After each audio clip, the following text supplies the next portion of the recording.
Hello, and welcome to the Work, Wealth, and Travel podcast. I'm your host, Nicole, aka Nomad Neeks, and this podcast is the place to be if you are looking to start creating a lifestyle that you love. From business, entrepreneurship, travel, starting and sustaining a digital nomad lifestyle, and of course, making money online and investing, we talk about all of it here. So let's dive into it. Hello, hello. Welcome back to the Work, Wealth, and Travel podcast. I'm totally laughing at myself. I sound happy, which I guess is great, but I don't know. Today's been a very chill day here in Santiago in Chile. So I don't know why I sounded so happy, but maybe I'm happy because I feel like these Monday episodes are becoming, and I'm sure it won't always be this way. I don't plan them crazy in advance. I usually plan them a week before, but the last few ones have been about finance, residency. I mean, that is kind of my area, what I love helping people with, what I love talking about. But today's going to be a similar one. I'm going to try to keep today's solo episode short. And it's something I've been thinking about recently, which is retirement for nomads. And I feel like nobody is talking about this because being a digital nomad, it's a pretty new thing. It has been pretty mainstream, of course, in the last 3-ish years. It's been around for, I would say, somewhat mainstream for a decade. And it's been around longer than that, but that was pretty not mainstream. And I know I even had someone on the podcast, it was like a year ago. She was talking about how she was traveling and kind of living a nomadic life in the 80s or something wild like that. So it's definitely been around, but it's been easier. Maybe that's the better way to go about it in the last decade or so. So, yeah, nomad retirement is not something I see anybody talking about because I think a lot of nomads are in their 20s, 30s, 40s for the most general population of digital nomads. And most of us are not really thinking about retirement, even though we should. And it's such an important part of finances for literally anybody, not just for nomads, of course. But there are, I have found in my global citizen journey, there are more nuances because if you're a digital nomad and you have left your country's residency, you travel full time, you just don't go back to your country. There are things that you may not be able to take advantage of that you would be able to take advantage of if you had a regular life and you weren't traveling all the time and you lived and worked in your home country. In America, you can take advantage of many different tax advantaged accounts. America has quite a few of those and quite a few really great, actually, tax accounts. Not that that's something that I talk about because I more so talk about finance, investing, all of the things for global citizens, for me and the lifestyle that I love living. But I realized pretty quickly that nobody was talking about finance for the global citizen digital nomad community. If you want to find finance in America and IRAs and Roth IRAs and health savings accounts, oh my gosh, there is so much information on the internet, which I love and it's so important, but it's so not applicable if you are a nomad and you have left your country. So for me, for example, I was born in Canada and I did have a TFSA, a tax-free savings account. You can put a couple $1,000s a year in that and then not be taxed, but it doesn't apply to me now because I don't live there. I am not part of that system. I cannot open or contribute to that. I also cannot hold any more investments in Canada. I can still have the ones that I had there and I can still have the dividends payout, but I can't actually invest any other money if I wanted to in Canada. For a lot of nomads, that is the reality for us. I wanted to talk today about, like I said, one of the most important aspects of life in general and finances for sure, but something that people are not really talking about. And that is retirement for digital nomads. This is not an exhaustive list by any means because I do want to keep this episode fairly short.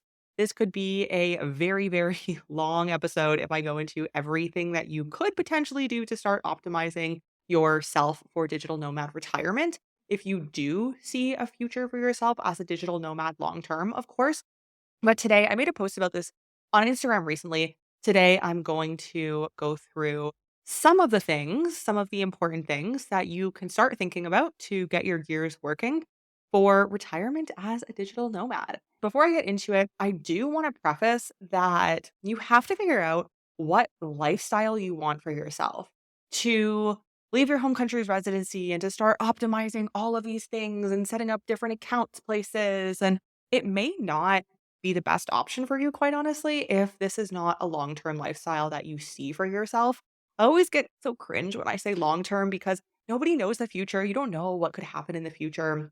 But the plan that you have for yourself and that I have for myself is to be a nomad pretty full time. I have two passports currently, maybe more in the future. I'm working on potentially getting some more residencies, getting some more passports, but two right now. And I don't really see myself living in either of those countries, but it is amazing to be able to hold those passports at the same time and be able to stay in those countries and regions of the world. You do want to figure out if this lifestyle is something you're going to want long term. And by long term, I mean multiple decades. One decade is not really long term enough to, of course, to start planning for retirement. You definitely want to do that. But if you plan on going back to your home country in 10 years, then it may be best to just stay in your home country's system because it will be more difficult and there will be more nuances to become a resident of that country again or a citizen. But that's a much bigger decision once you have left. That's the first consideration in this conversation is what type of lifestyle do you see for yourself long term? I know a lot of nomads see this lifestyle as a long term lifestyle, which I love, but I think there are some nomads out there who haven't thought about the long term, which is totally fine and super fun because you're living in the moment, you're traveling. Are you going to want to go back to your home country? Are you going to partially want to go back to your home country? Are you going to want to buy a house in your home country? Have those kind of big ties? For example, and this is really interesting. My parents own a few different homes. Whenever they pass on, I could have those homes in my name between my brother and I, but I wouldn't because that would bring me back into the Canadian tax system. That is something that I have to be cautious about. And there are quite a few nuances to leaving Canada and to leaving any country. The healthcare was a big part of it as well. In Canada, we get big air quotes free healthcare. I don't know how free it is because taxes are pretty high, but free healthcare and oh gosh, I could rant about the Canadian healthcare because the wait times are outrageous. Anyways, the first point that I have that is pretty important is to start early. We all hear this. We hear this about investing. We hear this about basically optimizing anything in your life. You want to start early, but what the heck does that actually mean? And what does that look like? So you want to start thinking about where you're going to have your money for retirement, what you're going to be holding for retirement. Do you want to have homes around the world? Do you want to have investments in your home country? Do you want to have investments in different markets around the world, in different countries around the world, so that you can? It was really interesting. I was just watching a talk the other day of somebody who, as his business model, what he does, he goes into different markets and sees what shares, what companies are undervalued, and he will buy those. And of course, when you're playing with stocks and stocks specifically, it's a pretty big risk, which is why I don't recommend stocks too much. But if he can read that data properly and is willing to take that risk, then he can make some pretty good gains in different markets around the world that a lot of people would think are undervalued. This particular market that he was talking about was Kazakhstan. So crazy, right? You would never think to invest in Kazakhstan, but you can make a lot of money on gains if you know what you're doing, of course, and you do it properly. For me, that is a bit risky, but for other people,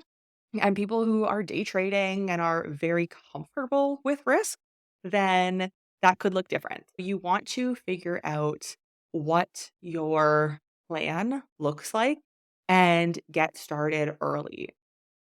Getting started early can also look like setting up multiple bank accounts around the world in different countries.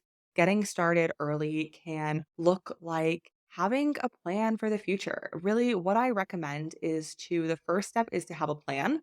So, to think about what you want your future as a nomad to look like, what you want your retirement to look like, What are your goals? Are you realistically going to meet those goals with the trajectory that you, your business, your career, whatever it may be, wherever you get your money from, the trajectory that that is on now, is it going to be realistic? And if the answer is yes, and if the answer is no, then rework it. Quite honestly, I deal in realism and, of course, being optimistic, but really in realism and looking at the data and the numbers and where you truly think that you can go in the future.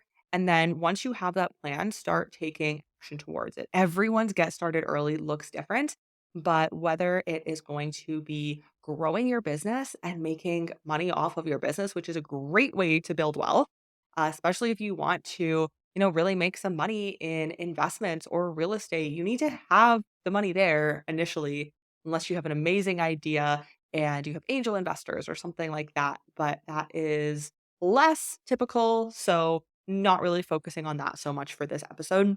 But having a business is one of the best ways. I think this is also not talked about enough. Having a business is one of the best ways to make money. We get told, okay, here's going to be a short little rant of mine. We get told to invest in the S&P 500 and buy all the safe stocks and ETFs and all of the things. And of course, we always get told invest in real estate, usually housing, property, not so much commercial real estate, I find is less talked about, which can be very, very profitable. We get told kind of the basic things buy the stocks, save as much as you can per month, and buy investments or put it towards real estate. Is that truly going to build you wealth? Well, it can. It definitely can. I know my parents built wealth through houses, but the housing market looked very different multiple decades ago. It's especially in a country like Canada, America, it can be difficult when a house is $1 million to start building a portfolio of real estate when your salary is pretty middle class salary. That may not look realistic. It also may not look realistic to eventually have 1 or $2 million held in your investment account because you have to have usually 100K to a few 100K to really start seeing that compound interest effect. It's really interesting for me because we're told so often to, yes, invest in the real estate, have the investments, you're going to get rich. That's how people get rich. I truly believe that that is how the middle class get rich. I've been thinking a lot about this recently, the middle class and how do you change classes? How do you, yeah, it's very interesting to me. I won't dive into that in this episode. To truly change your class and to truly make money off of something like real estate, like investments, you need to have a lot to invest in.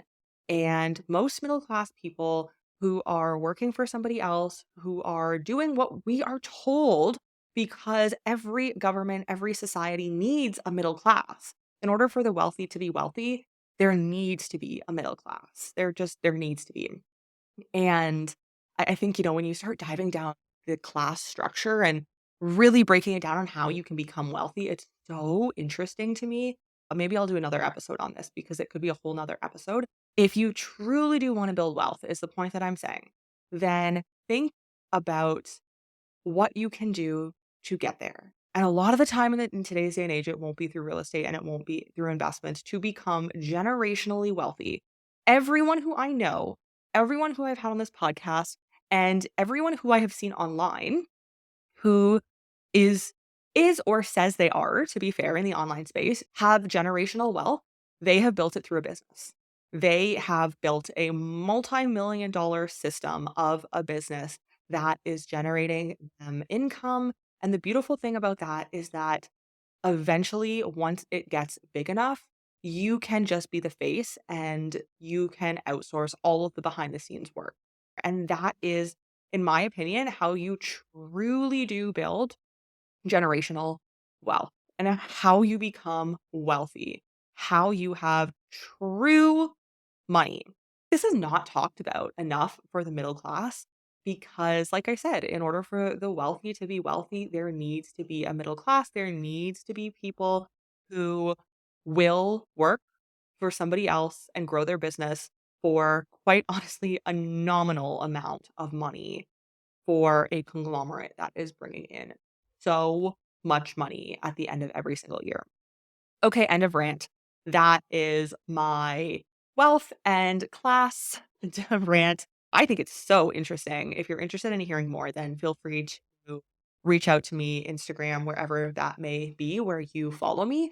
I'd be happy to dive into that a little bit more. There are some nuances around that, but love that topic. If you really do want to build wealth for yourself, and that not everybody wants, let me just say this as well. Not everybody wants to build wealth for themselves in such a grandiose way. A lot of people are happy having their own business and making enough, and enough can be any number. Enough can be $500,000 a year.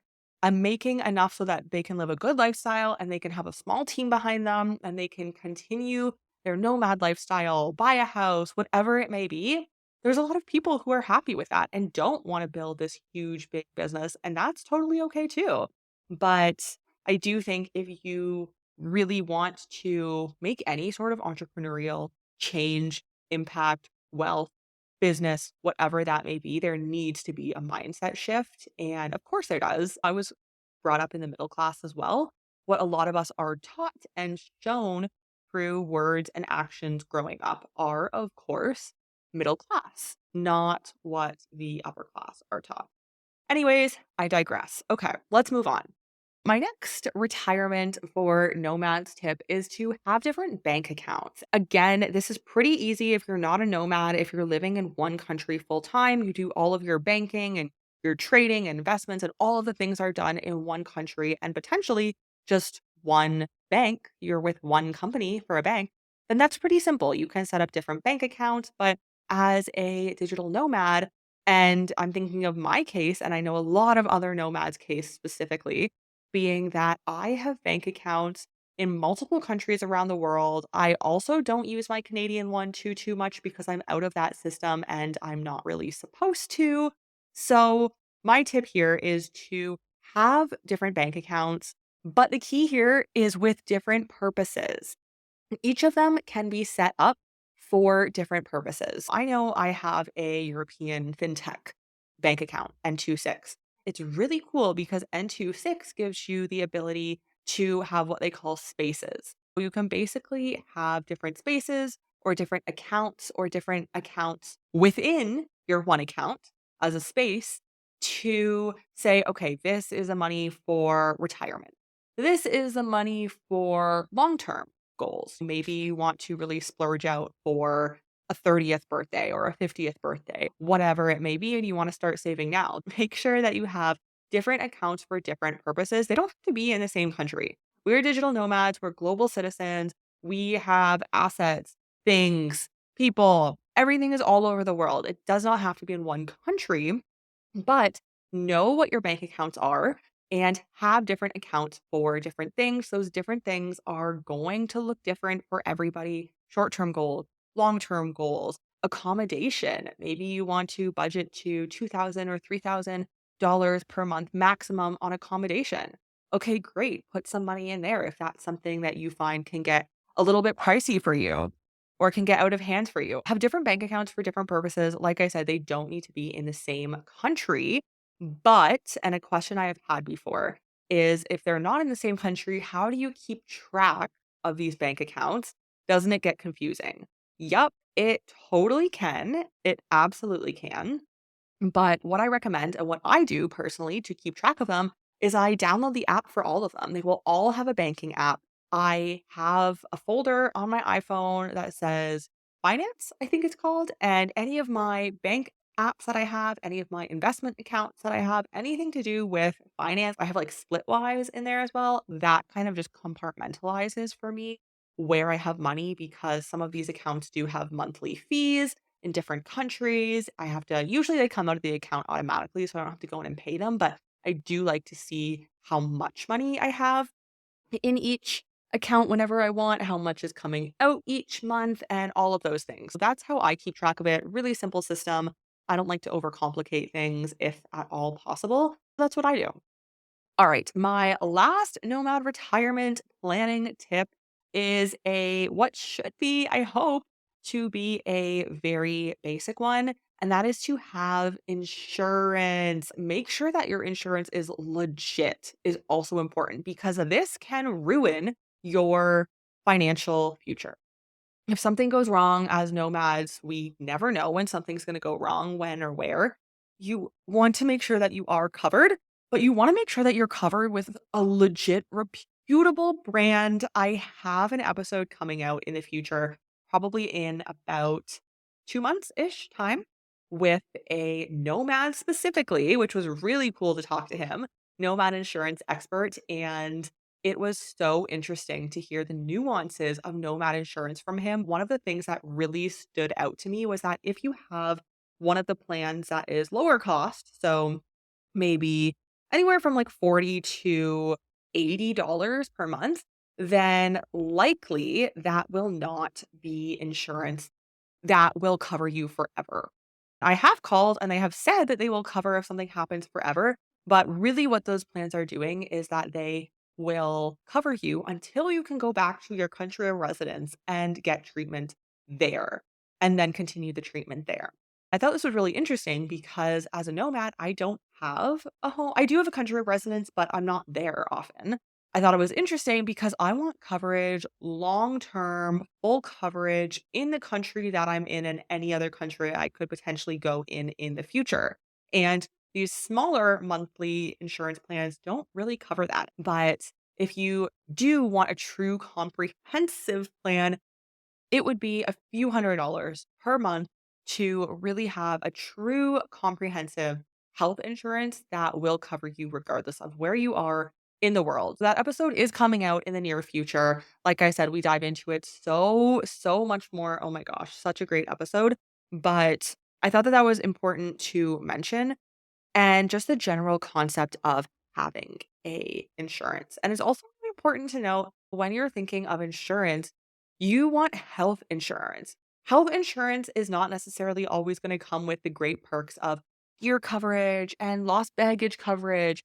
And that's okay because for me, what I'm really worried about is my health. I can buy gear coverage or lost baggage coverage if need be. When I'm looking at health insurance, I'm looking at how it covers me and my health. I don't care about the gear insurance. Like I said in the beginning, start thinking about your retirement now, think about it early, and having insurance is thinking about your retirement early. Even if it's 50 years out, 30 years out, doesn't matter. Think about it early. Have insurance to protect your future self. So start thinking about what that looks like for you.